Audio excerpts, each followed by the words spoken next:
Chief Rabbi, ladies and gentlemen, I must say I was profoundly touched and flattered that you should have thought of inviting me to join you here this evening to mark your distinguished tenure as Chief Rabbi. It is a very sad moment for many of us who have grown to value and admire the truly extraordinary contribution you have made to our national life over the past, I can hardly believe it, 22 years. These are the times, said Thomas Paine, that try men's souls. And they're trying ours now. This is a fateful moment in the history of the West. We've seen divisive elections and divided societies. We've seen a growth of extremism in politics and religion, all of it fueled by anxiety, uncertainty. I've received many honors, but none as moving and as humbling as this.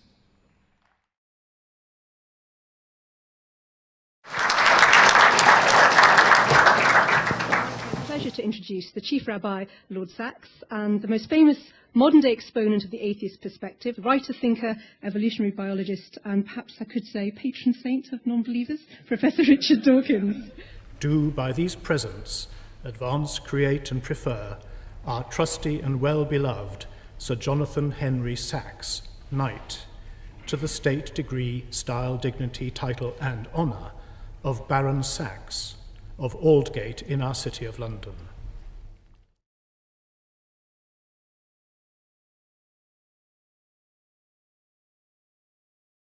Judaism is the world we create with words.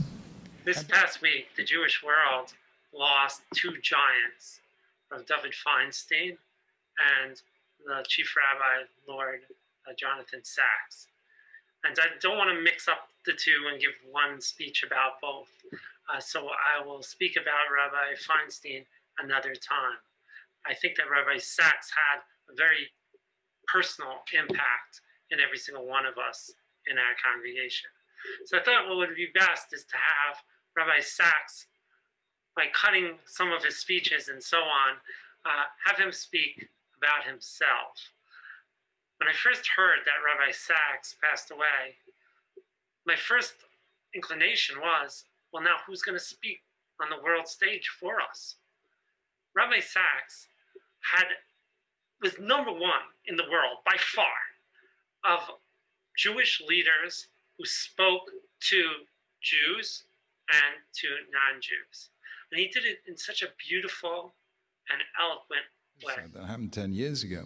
May 2002, the Queen has just celebrated her Diamond Jubilee. Then she was celebrating her Golden Jubilee and gave her a reception in Buckingham Palace for all the faiths. Now, I don't know if you remember what was happening in May 2002. This was Jenin. This was a very bad moment in Jewish-Muslim relations. And a rather frum Muslim man came up to me and said, "Are you the Chief Rabbi?" I said, "Yes."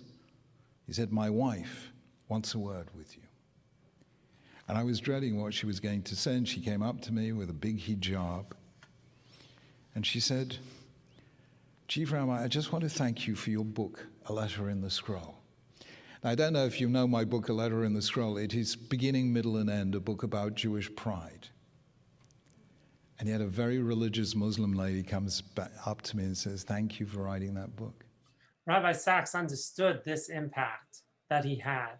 And so therefore he wrote for the world. He wrote for Jewish leaders, and he tried to reach out to them and speak to them and show them the morality that Judaism teaches, the beautiful messages that Judaism teaches. And the world took those messages. Leaders sought him out for advice. I wrote a series of books, actually, on political theory. It was not something I was trained in, but I forced myself to. I wrote a book on civil society called The Politics of Hope. I wrote a book on global ethics called The Dignity of Difference. I wrote a book on national identity in an ethnically and religiously diverse society called The Home We Build Together. And then I wrote a book most recently on radical political extremist religious fundamentalism called Not in God's Name. These were books written for politicians. I don't take sides. I'm not party political in any shape or form. The word rabbi means my teacher. And therefore, that's what a Rav ought to do in the public sphere, ought to teach and show that sometimes questions are complex, and sometimes simple and simplistic answers are not the way through. Maybe, when we oversimplify a problem, we may exacerbate the problem. So that's what I tried to do. I tried to turn my chief rabbinate into a teaching chief rabbinate. Rabbi Sacks wanted Jews to respect themselves, to be proud of being a Jew. And he spoke about it many, many times, how if we are proud of being Jews, so then the non-Jewish world will respect us. But if we're not proud of being Jews, then we'll never, ever, ever gain the respect of anybody else. The end result of taking Judaism in the public domain and letting a Jewish voice be widely heard begins to impact on the whole environment in which Jews live, because non-Jews turn out to respect and have enormous admiration for Judaism. What do they respect? Number one, the strength of Jewish marriages and families. Number two, our strong communities. Number three, our dedication to education and the life of the mind. Number four, our commitment to tzedakah and social justice. And number five, believe it or not, I tell you this, one of the stranger experiences in my life, Elaine and I were in Amritsar in North India with the Dalai Lama and many Hindus and Sikhs, and we heard a Sikh from Britain get up and address 2,000 Sikhs. Amritsar is the Jerusalem of the Sikhs, the place of the Golden Temple. And he says to 2,000 Sikhs, friends, what we Sikhs need. We need what the Jews have. It's called Shabbos. He said, you wouldn't believe this thing. The whole day when they do nothing but spend time with their family and friends. I thought I'd get him to give that drasha in all our shuls. It was absolutely tremendous. So when non-Jews respect, and this is what I discovered. After 21 years, I discovered that non-Jews respect Jews who respect Judaism. And through his beautiful language, he was able to enlighten us on some of the most difficult issues of the day, from the Holocaust to terrorism to the corona. He's able to bring to light how we as Jews should approach these challenging times.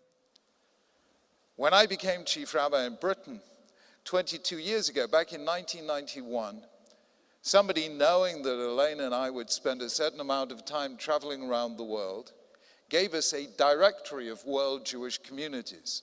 And for every country, it listed some facts about the country, including the population of the country and the Jewish population of the country. And the 1991 entry under China read as follows, and this is absolutely true. China, population 1 billion, Jewish population 5. I said to Elaine, if there are 5 Jews in China, I guarantee you 2 things. Number 1, there will be 6 shuls. And number 2, somewhere, someone will be saying the Jews are running the country. In 1995, for the 50th anniversary of the liberation of Auschwitz and the end of the Second World War, I was asked by the BBC to make a film from Auschwitz.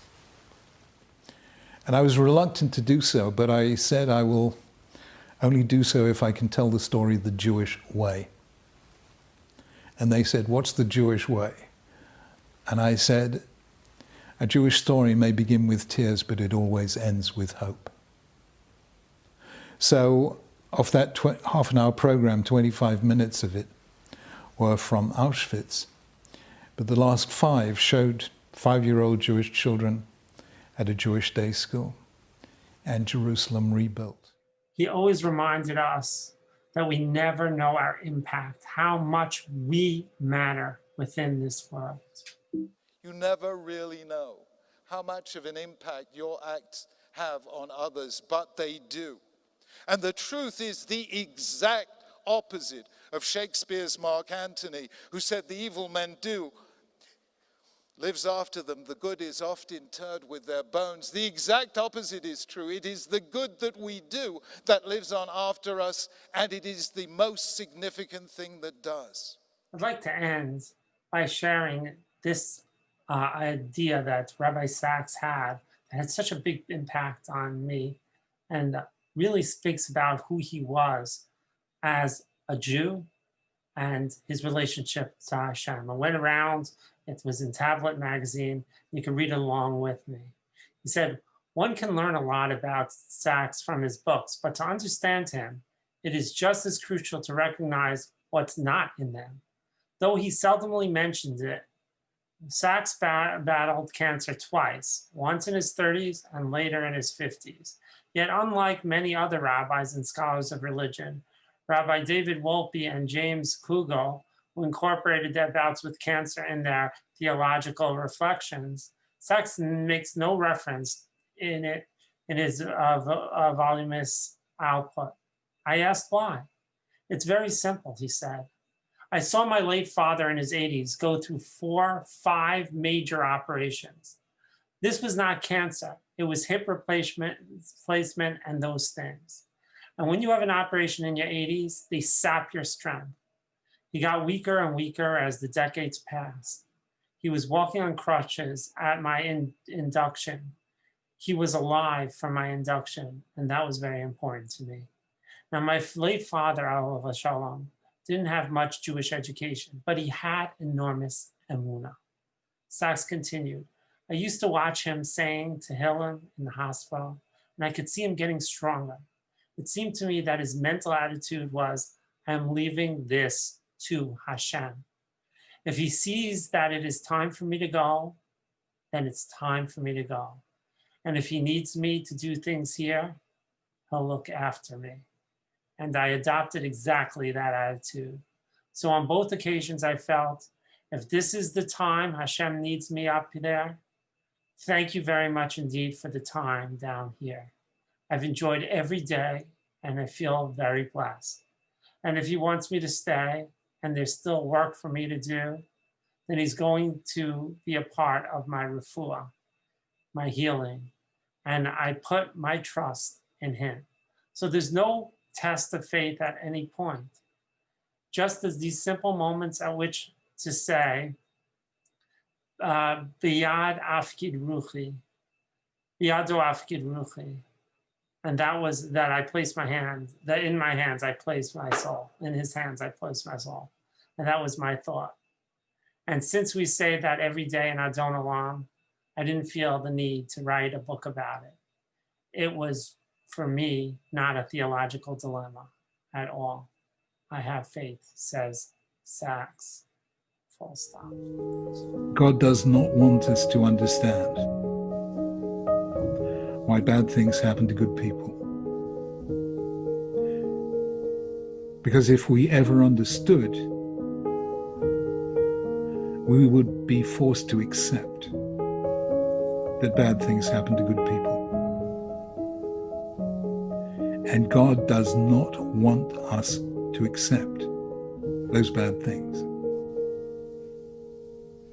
He wants us not to understand so that we will fight against the bad and the injustices of this world.